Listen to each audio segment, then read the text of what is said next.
여러분의 말 못할 법률 고민을 속 시원히 풀어보는 친절한 생활법률 시간입니다. 오늘은 특별히 임방글 변호사님을 모셨습니다. 안녕하세요. 안녕하세요. 예. 아니 웬일로 이렇게 또 임방글 변호사님께서 그 바쁜 스케줄을 뚫고 이 자리를 갖다 빛내주시는지.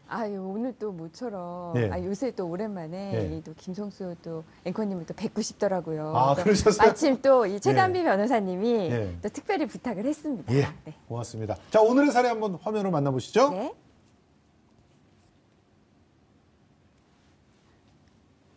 아니, 아이가 낮잠 좀 안 잔다고 이상한 앱을 보여주면 어떡해요? 아이들 훈육용으로 나온 앱인데 뭐가 잘못됐어요? 그것 때문에 놀란 우리 애는 심리치료까지 받고 있다고요. 앞으로 안 보여주면 될 거 아니에요. 참네. 이거 명백한 아동학대라고요. 고소할 거예요. 아니, 이것도 아동학대가 되는 건가요? 아니, 왜냐면은 이 앱, 좀 유명한 앱이죠. 저도 깔려 있어요. 제 폰에도 깔려 있고, 저희 아들이 밤에 잠을 안 자면 가끔 이걸 작동을 합니다. 네. 그러면 자지러지게 막 무서워하면서 뭐 그러긴 하거든요. 근데 이게 아동학대가 될 수 있단 말이에요? 이거요. 예. 실제 사례예요. 실제 사례입니다. 2016년 1월에 예. 춘천에 있는 한 어린이집에서 실제로 발생한 일인데요. 예, 바로 이겁니다. 이 앱이에요. 네. 그 앱을 실행시키면 이런 무서운 예. 도깨비가 나옵니다. 당시에 이 3살 난 아이가 낮잠을 안 자는 거예요. 낮잠 잘 시간에. 그러니까 보육교사가 이 앱을 보여준 거예요. 이 앱이 어떤 거냐면 이걸 실행시키면 저런 도깨비나 아니면은 처녀귀신이 나와서 밥을 안 먹는 아이, 잠을 안 자는 아이, 그 아이를 바꿔달라고 이야기를 합니다. 전화가 와요. 네, 이거는 이 어린 아이한테는 좀 무서운 영상이거든요. 이 보육교사가 이 영상을 아이에게 보여주려고 하니까 아이가 우선 막 보여주기 전부터 겁에 질렸던 거예요. 다리를 떨면서. 그러면 그 정도 하면은 이제 먹히니까 좀 자제해야 될 텐데. 그 정도 선에서 자제를 했어야 되는데 이 보육교사가 끝까지 억지로 보여줬고요. 결국 아이가 거의 경기를 일으키듯이 울었다고 해요. 아이고. 그리고 이 충격으로 인해서 이 정신과 치료도 받게 됐거든요. 예. 그러다 보니까 이 부모가 가만히 있을 수 있습니까? 이 보육교사를 수사기관에 고소를 했고요. 결국 이 춘천지방법원으로부터 벌금 150만 원, 아동복지법 위반으로 유죄 선고를 받았습니다. 어머나. 저도 지금 이 법을 위반한 게 아닌가 하는 생각이 드는데, 아니, 그 유튜브 운영자가 강도 분장을 하고 자기 아이를 겁주는 영상이 인터넷에 막 떠돌았잖아요. 네. 그것도 논란이 됐죠. 네, 논란됐습니다. 이것 또한 2017년 9월, 작년 9월에요.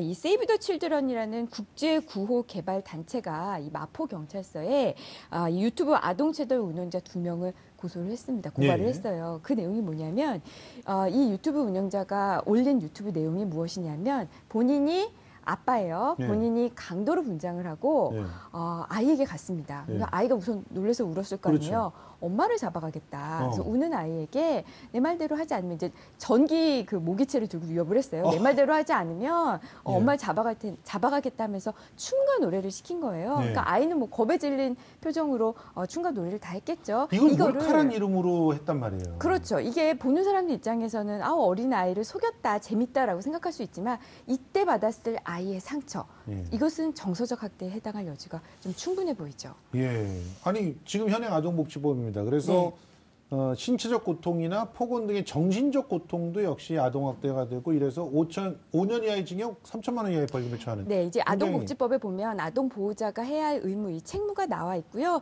이 중에서 뭐 신체 학대라든지 정서적 학대 아니면 방임행위 이 정도에 해당하는 학대는 지금 71조 1항 2호에 의해서 최대 5년까지 징역에 처해질 수 있습니다. 자, 이 타임에서 우리 대표적 아동학대 사례 한번 정리해 봅시다.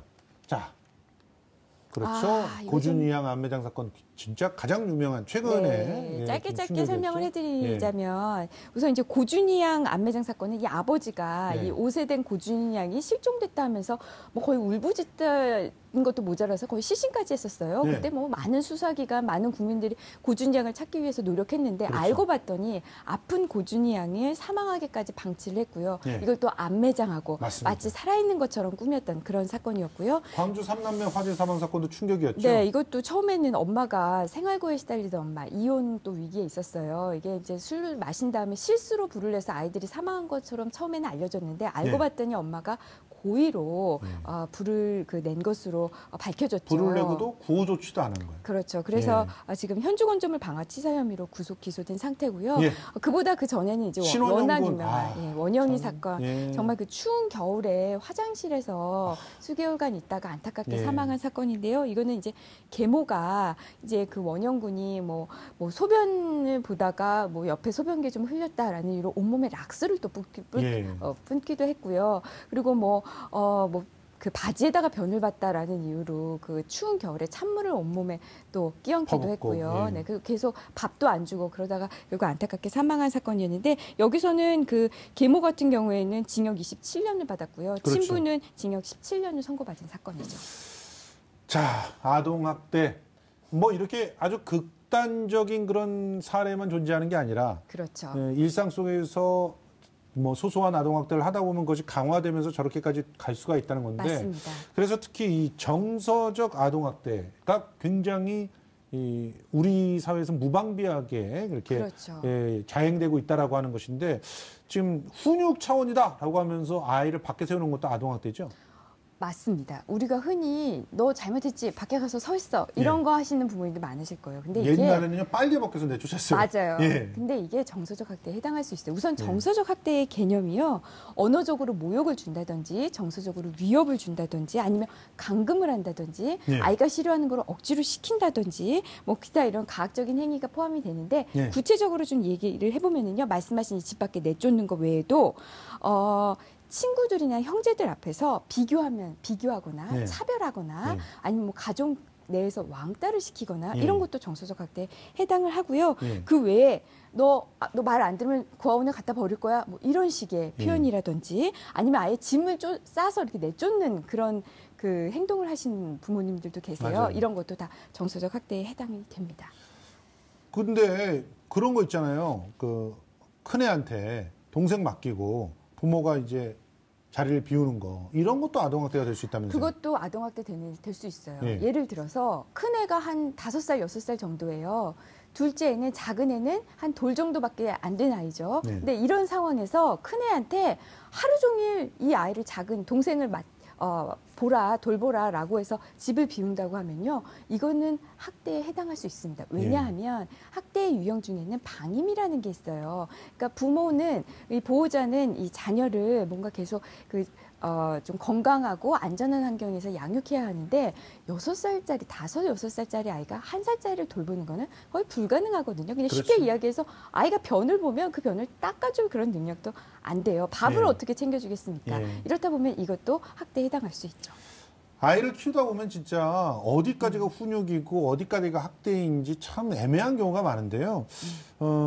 우리가 뭐 흔히 하는 행동들 중에서 뭐 같은 부모 네. 입장에서 예. 우리가 흔히 하는 행동들 중에서 학대로 분류될 수 있는 거 어떤 게 있을까요? 하나씩 한번 볼까요? 예. 자, 음식을 먹기 싫다는 아이에게 억지로 음식을 먹이는 여기서 뜨끔하시는 부모님도 분명히 있을 거예요. 저 요즘 그래요. 우리 애가 집 애들. 너무 밥을 안 먹어요. 네, 근데 이것도 잘못하다가는 학대에 해당할 수 있어요. 예를 들면 아이가 예. 정말 먹기 싫은 음식을 거부하는 상태가 있을 수 있거든요. 그런데도 억지로 먹인다면 이게 좀 심해지면은 학대가 당연히 될 수 있고요. 그리고 저도 거짓말쟁이라고 놀리는 네, 아까 제가 저기, 앞서서 예. 말씀드렸어요. 또래가 있는데 그 앞에서 비교를 하는 행위. 예. 이런 것도 정서적 학대에 해당할 수 있고요. 또래 앞에서는 아니었습니다. 네, 예, 하기 엄마 앞에서. 싫다는 공부를 억지로 시키 여기서 뜨끔하시는 또 부모님도 계실 네. 거예요. 저는 저건 안 시키고 있어요. 네, 네.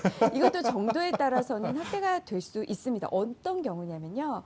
예를 들면 아이는 충분히 또 자야 되거든요. 네. 또 충분히 놀아야 돼요. 네. 근데 너무 공부를 억지로 시켜서 아예 잠을 안 재운다든지 네. 이것만 하고 자. 이거 좀 더 하고 자. 이런 식으로 해서 아이가 건강하게 자라는데 방해가 된다면 저희는 그거 제발 역시 좀 자달라고 하는데 안 자고 있는데 네. 억지로 재우는 것도 아동학대가 될까요? 아, 과도하게 어쨌든 공부를 시키는 행위 네. 이것도 이제 학대가 될 수 있고요. 언어적으로 폭력을 가하는 행위 이거는 뭐 당연히 네. 학대가 가능하겠죠.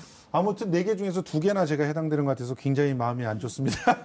자, 법에서 말하고 있는 아동학대의 기준과 종류 어떤 것들이 있는지 점검을 해볼까요? 네, 이제 쭉 한번 정리를 해볼게요. 예. 먼저 신체 학대가 있습니다. 신체 학대는 우리 말 그대로 정말 뭐 때리거나 네. 뭐 이런 신체가 될 텐데요. 여기서 하나 우리가 헷갈릴 수 있는 게 물건을 던지는 경우가 있어요. 맞아요. 내가 아이에게 맞지 않았습니다. 근데 예. 아이를 향해서 물건을 던지는 거 이것도 폭행에 해당이 됩니다. 예, 그다음에 이제 정사학대도 앞에서 많이 설명을 드렸는데요. 정사학대는 우리가 꼭 짚어가야 될 게 주변에서 정사학대를 당하는 아이가 눈에 잘 안 띄어요. 왜냐하면 맞습니다. 신체적 폭력은 몸에 멍이 들거나 하면서 보이거든요. 예. 근데 이 정서적 학대는 어쨌든 그 한순간에는 잘 눈에 띄지 않는다는 예. 점에서 우리가 유심히 봐야 될 그런 학대에 속하고요. 성학대도 이제 굳이 설명을 안 드려도 아실 거예요. 근데 이 성학대 중에서도요.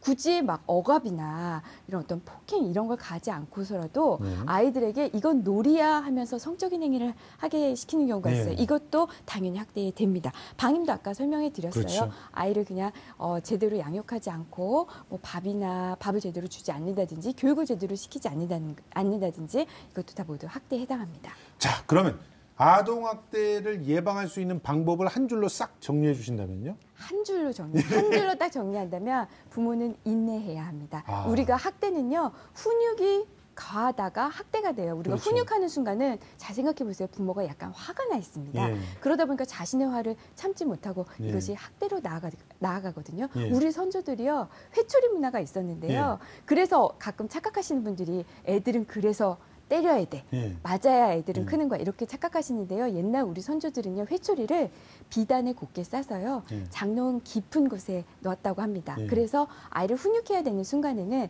보세요.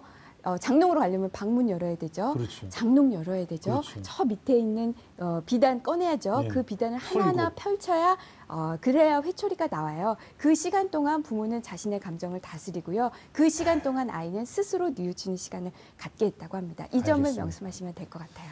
더 인내해야 되겠습니다. 더 사랑해야 되겠고요. 지금까지 임방글 변호사와 함께했습니다. 고맙습니다.